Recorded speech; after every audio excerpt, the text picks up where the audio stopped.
Hello mga kapitbahay. So it's been a while since we had like a chit chat video.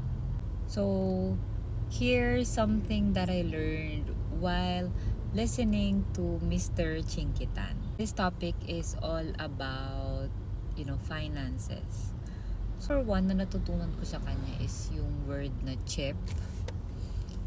Sabi niya kasi ito daw yung 4 na bagay na kailangan nating matutunan in order for us to not be, living like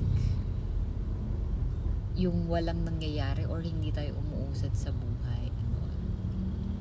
So number 1 is letter C, di ba? Chip. C. Ang meaning ng C ay create.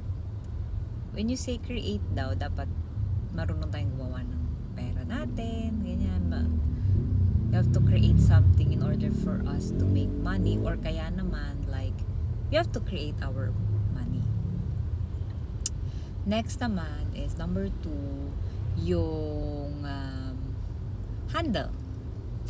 We must learn how to handle our money properly, kasi pag hindi daw, then lahat lang ng kikitain natin will just all go down the drain, or kaya masasayang lang lahat kasi ganun lang pasok labas ganun. Number 3 is I invest. So in order for you to grow your money, you have to invest your money. You have to make your money work for you, kasi pag hindi, if you do not know how to make money while you sleep, then magtatrabaho ka for the rest of your life to make money. Kailangan gising ka lagi, kailangan magkakayod ka, ganyan, diba?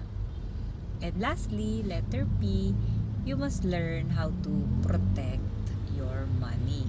Kasi kung let's say matamaan ka ng sakit and all, one single medical bill can wipe out your entire life savings. Yun yung nasabi niya sa kanyang podcast. Create, handle, invest, and protect your money. Yun lang naman.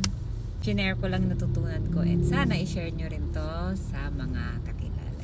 Yan lang guys. Thanks for watching. More contents like this, please do like and